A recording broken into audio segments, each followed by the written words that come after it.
ভারতের সম্ভাব্য হুমকি মোকাবেলায় চীন থেকে আরও 12টি সাবমেরিন কিনবে বাংলাদেশ নৌবাহিনী। এজন্য চীনের সঙ্গে চুক্তি সই করার প্রক্রিয়া শুরু করেছে বাংলাদেশ সরকার। চুক্তি অনুযায়ী বাংলাদেশে নৌবাহিনীকে সর্বমোট 12টি সাবমেরিন সরবরাহ করবে চীনের সামরিক বাহিনী। এই 12টি সাবমেরিনের মধ্যে 7টি নির্মাণ হবে চীনের হলুদাও সাবমেরিন শিপইয়ার্ডে, আর বাকি 5টি সাবমেরিন খুলনা শিপইয়ার্ডে যৌথভাবে নির্মাণ করবে বাংলাদেশ ও চীনা নৌবাহিনী। মূলত চীন থেকে সাবমেরিন তৈরির প্রযুক্তি ক্রয় করে দেশের মাটিতেই সাবমেরিন তৈরি করতে চায় বাংলাদেশ নৌবাহিনী। পৃথিবীর মাত্র হাতে গোনা কয়েকটি দেশ সাবমেরিন বানাতে পারে। এবার সেই তালিকায় নতুন করে নাম লেখাতে যাচ্ছে বাংলাদেশ। নতুন এই 12টি সাবমেরিন বাংলাদেশের নৌবহরে যুক্ত হলে পুরো বঙ্গোপসাগর দাপিয়ে বেড়াবে বাংলাদেশ নৌবাহিনী। বঙ্গোপসাগরে বাংলাদেশকে চ্যালেঞ্জ করার মতো সাহস দেখাতে পারবে না প্রতিবেশী ভারত ও মিয়ানমার। সাবমেরিন একটি স্ট্র্যাটেজিক অস্ত্র, কারণ এটি সমুদ্রের তলদেশ দিয়ে নিঃশব্দে চলাচল করতে পারে এবং সাবমেরিন দিয়ে শত্রুপক্ষের সমুদ্র বন্দর পুরোপুরি ধ্বংস করে দিতে পারে। সাধারণত বিশ্বাসযোগ্য খুবই ঘনিষ্ঠ কোনো মিত্র দেশ ব্যতীত একটি দেশ অন্য একটি দেশের কাছে সাবমেরিন প্রযুক্তি হস্তান্তর করতে চায় না। চীন শুধুমাত্র পাকিস্তান ব্যতীত একমাত্র বাংলাদেশকেই সাবমেরিন তৈরির প্রযুক্তি সরবরাহ করেছে। শেখ হাসিনা পতনের পর থেকে বাংলাদেশ চীনের কাছে আরও বেশি বিশ্বস্ত হয়ে উঠেছে। ভারতের ক্রমবর্ধমান আগ্রাসন মোকাবেলায় বাংলাদেশের প্রতিরক্ষা ব্যবস্থাকে শক্তিশালী করতে চীন বাংলাদেশকে সাবমেরিন তৈরির প্রযুক্তি সরবরাহ করবে বলে জানিয়েছে দেশটির প্রতিরক্ষা দপ্তর। ওদিকে চীনের সঙ্গে বাংলাদেশের এমন চুক্তির খবর প্রকাশ্যে আসতেই তীব্র আপত্তি জানিয়েছে ভারত। ভারতের প্রাক্তন সেনা কর্মকর্তারা চীন থেকে সাবমেরিন ক্রয়ের ব্যাপারে বাংলাদেশকে কঠিন হুঁশিয়ারি উচ্চারণ করেছে। তবে বাংলাদেশ সরকার ভারতের আপত্তিকে পাত্তা না দিয়ে চীন থেকে সাবমেরিন ক্রয়ের আলোচনা চালিয়ে যাচ্ছে। খুব শিগগিরই চীনা সাবমেরিন বিশেষজ্ঞরা বাংলাদেশের খুলনা শিপইয়ার্ডে সাবমেরিন তৈরির কাজ শুরু করবে বলে আশা করা যাচ্ছে।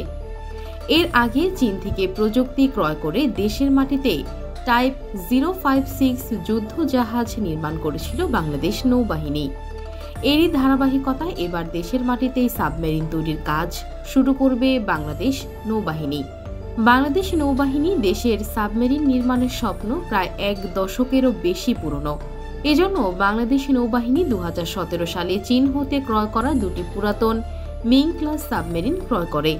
চীন থেকে এই পুরাতন সাবমেরিন ক্রয় করার মূল উদ্দেশ্যই ছিল দেশে প্রশিক্ষণের মাধ্যমে দক্ষ সাবমেরিনার তৈরি করা।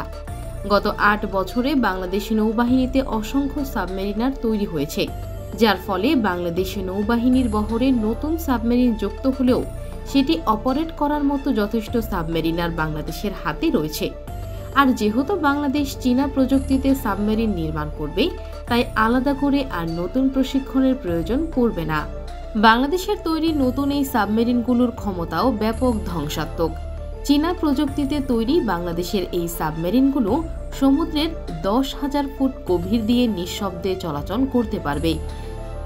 বাংলাদেশের তৈরি U1 ক্লাস সাবমেরিনে মোট টর্পেডো 47টি UE-4 টর্পেডো থাকে। এক একটি টর্পেডোর ওজন প্রায় 1800 কেজি এবং এগুলোতে মোট 400 কেজি বিস্ফোরক থাকে। এছাড়াও সাবমেরিনটিতে 82টি নেভাল মাইন সংরক্ষণ করা সম্ভব, যা দ্বারা ফাঁদ পেতে শত্রু জাহাজ ধ্বংস করা যেতে পারে। শেখ হাসিনার ক্ষমতায় থাকাকালীন বাংলাদেশ একাধিকবার চীনকে সাবমেরিন তৈরির প্রযুক্তি দিতে প্রস্তাব জানালেও চীন তাতে সাড়া দেয়নি, কারণ চীনের আশঙ্কা ছিল শেখ হাসিনা ভারতের হাতে সাবমেরিন নির্মাণের প্রযুক্তি সহ অন্যান্য গোপন তথ্য ভারতের হাতে তুলে দেবেন এবং ভারত বাংলাদেশ থেকে গোপনে সাবমেরিন তৈরির প্রযুক্তি ভারতে পাচার হয়ে যেতে পারে। এজন্য সে সময় চীনা সামরিক বাহিনী বাংলাদেশকে সাবমেরিন তৈরির প্রযুক্তি সরবরাহে আগ্রহ দেখায়নি। বাংলাদেশ নৌবাহিনীর বহরে নতুন সাবমেরিন যুক্ত করার পাশাপাশি নতুন সাবমেরিন ঘাঁটি নির্মাণের ও উদ্যোগ গ্রহণ করেছে বাংলাদেশ সরকার। ইতিমধ্যে কক্সবাজারের পেকুয়ায় দক্ষিণ এশিয়ার সবচেয়ে অত্যাধুনিক সাবমেরিন ঘাঁটি নির্মাণ করেছে বাংলাদেশ, যেখানে ভবিষ্যতে বাংলাদেশের সাবমেরিনগুলো রাখা হবে। কক্সবাজারের সাবমেরিন ঘাঁটি হচ্ছে দক্ষিণ এশিয়ার সবচেয়ে বড় সাবমেরিন ঘাঁটি। এত শক্তিশালী সাবমেরিন ঘাঁটি ভারত কিংবা মিয়ানমারের কাছেও নেই। এক কথায় পৃথিবীর অন্যতম সেরা একটি সাবমেরিন ঘাঁটি হচ্ছে কক্সবাজারের এই সাবমেরিন ঘাঁটি। এই সাবমেরিন ঘাঁটিটি নির্মাণে বাংলাদেশের ব্যয় হয়েছে $1.2 বিলিয়ন। এই সাবমেরিন ঘাঁটির আয়তন প্রায় 800 একর পর্যন্ত। বাংলাদেশ নৌবাহিনী কক্সবাজার ছাড়াও বরিশালের পটুয়াখালীতে নতুন একটি সাবমেরিন ঘাঁটি নির্মাণে চীনের সঙ্গে চুক্তি সই করেছে। পটুয়াখালীর এই সাবমেরিন ঘাঁটিতে 12 থেকে 16টি সাবমেরিন রাখা যাবে। পটুয়াখালীতে এই সাবমেরিন ঘাঁটি নির্মাণের অন্যতম কারণ এই ঘাঁটিটির ভৌগোলিক অবস্থানগত সুবিধা। এজন্য পটুয়াখালীতে নতুন আরও একটি সাবমেরিন ঘাঁটি নির্মাণ করবে বাংলাদেশ নৌবাহিনী, যাতে করে যুদ্ধকালীন সময়ে কোনো একটি সাবমেরিন ঘাঁটি ক্ষতিগ্রস্ত হলেও অপর একটি সাবমেরিন ঘাঁটি থেকে সাবমেরিন অপারেট করা যায়। তাছাড়া ভৌগোলিক দিক থেকে কক্সবাজার সাবমেরিন ঘাঁটি মিয়ানমারের কাছাকাছি অবস্থান হওয়ার কারণে এটি মিয়ানমারের মিসাইল সীমার আওতায় রয়েছে। কিন্তু পটুয়াখালীর সাবমেরিন ঘাঁটি থেকে ভারত ও মিয়ানমার উভয় দেশই নিরাপদ দূরত্বে অবস্থিত।